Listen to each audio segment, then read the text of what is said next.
आवाज कमी करा. तुम्ही थोडा क्रॉस आहात.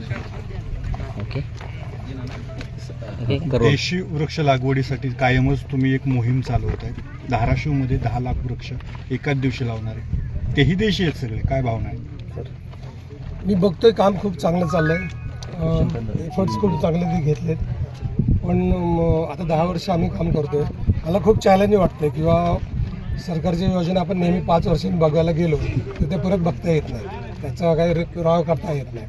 तर हे पुढच्या 5 वर्षांनी बघू आपण कसं होतं आहे. कारण आम्ही ह्याला मान्य म्हणजे मी वैयक्तिक आम्ही याच्या मागे नाही.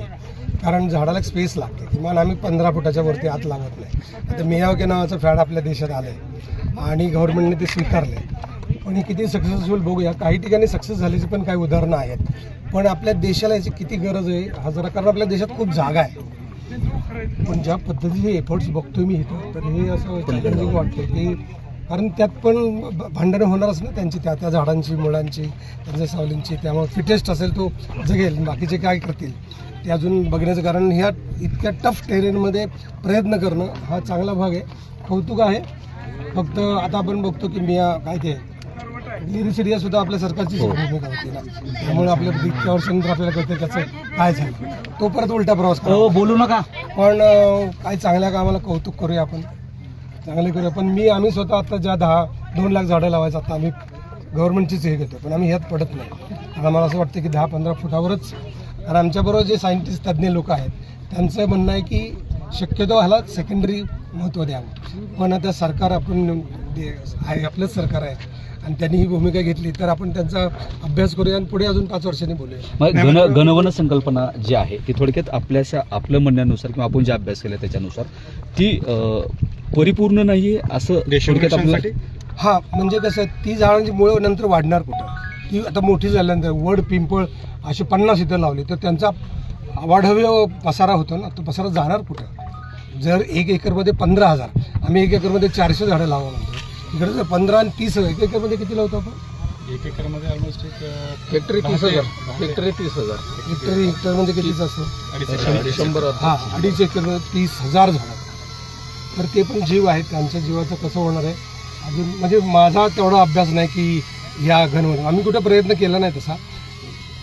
बघूया आता, मला हेच बघायचं. आपणच आहात इथं, पुढल्या वर्षी मी ह्या झाडांच्या वाढदिवसाला नक्की येईन. आपण बघू इथं आहे ना. हा, बऱ्याच ठिकाणी मी आता गिलर शिडीचा तो उल्लेख केला, गिलिसिडिया. हां, की आता काढायला लागलं. परत पुन्हा तुम्हाला अशी भीती वाटते की ही जी पद्धत आहे ती कुठंतरी अडचणीची ठरू शकेल? नंतर त्याचा अनुभव घेऊ आपण बघू.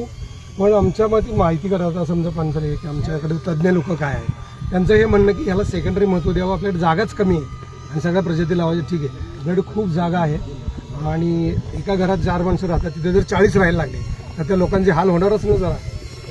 जर ते 4 माणसांची सोय असली, अरविंद जगताप आलेले आहेत, तर असं ह्या पण आता काय की हा अनुभव घ्यायचा आहे. आपण ट्रायल करून बघतोय आणि मला वाटतं इतर ठिकाणी घेतलेला म्हणजे बीडचा अनुभव मला वाईट आहे, सक्सेस नाही झाला.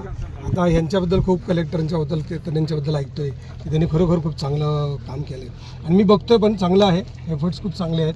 आपण बघूया प्रत्यक्षात. मी काय सरकारी अधिकारी नाही, यांचं प्रोटोकॉल म्हणून यांचं लगेच हो म्हणायला. सयाजी सर, तुमची एक संकल्पना आम्ही तुळजापुरामध्ये खूप दिवसापासून ऐकतोय. ती संकल्पना आपण प्रसादाच्या ठिकाणी झाड द्यावं अशी मागणी केलेली प्रशासनाकडे.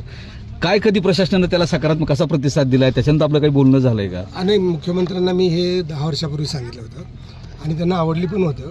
पण ते दरवेळेस सांगायचे की त्यांना बोला आणि ते तसं काय झालं नाही. पण यावेळेला तिकडून पण हो म्हणाले आणि कीर्तनी साहेबांशी आज बोललो. आज आम्ही मीटिंग करणार आहोत मंदिर ट्रस्टींबरोबर. मला ते ट्रस्टी तेच आहेत ना, तुम्ही प्रमुख असतात, तर त्यांच्याबरोबर महाराष्ट्रात पहिल्यांदा वृक्षप्रसाद योजना सुरू करणार आहोत. तुळजाभवानी आद्यदैवत मानलं जातं. तिथं 30 दिवस 30 प्रकारची झाडं जातील.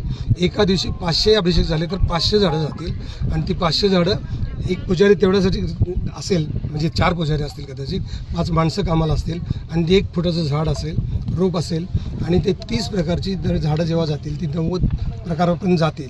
पण ही योजना जर सुरू झाली तर असे 10 मेवाक्यांना भारी पडेल अशी ती म्हणजे योजना म्हणजे भक्तांना झाड दिलं जाणार आहे की काय काय जे अभिषेक, जे लोक अभिषेक करतात त्यांना अभिषेक करताना जी पूजा करतात त्यात पुजारी सांगतो ना की ह्या देवीचं महत्त्व याचं, त्याबरोबर एका झाडाचं महत्त्व सांगणार की समजा आज द्वितीय आहे, आज तृतीय आहे, आज एकादशी आहे, पौर्णिमा आहे, अमावस्या आहे, त्याला प्रत्येक वेळेला एक वेगळं झाड आणि त्यात तुमची प्रगती कशी होणार, त्यात देवाचा प्रसाद काय असणार, तुमच्या स्वभावात कसा बदल होणार आणि झाड हे तुम्हाला कसं जगवणार, तुमच्या 7 पिढ्यांना कसं जगवणार असं त्याच्या मनावर सांगितलं. प्रसाद टाकून देणार नाही, हा प्रसाद खाऊन संपवायचा नाही, हा प्रसाद वाढवायचा आहे. तर अशा प्रकारचा हा वृक्षप्रसाद योजना सुरू होणार आहे. तर आता देशामध्ये आंदोलन सुरू आहे जेएनजीची. वृक्ष लागवड ही सुद्धा एक दीर्घकाळासाठी आहे. त्या तरुणांसाठी पुढच्या ह्याच्यासाठी काय सांगाल, किती गरजेचं आहे हे सगळं? तरुणांचे प्रश्न वेगळे, झाडांचे प्रश्न वेगळे. झाडं सगळ्यांनाच गरजेची असतात. नाही, पण तुमच्या आव्हानाला प्रतिसाद काही ठिकाणी तरुण देतात म्हणून प्रश्न हा करून आपल्याला. नाही, तरुण चांगलेच आहे. तरुणांनी आपली मतं व्यक्त करण्याचा अधिकार लोकशाहीत सगळ्यांना आहे, त्यामुळे त्यांनी जरूर करावा आणि शासनानं त्यांचं ऐकलं पाहिजे.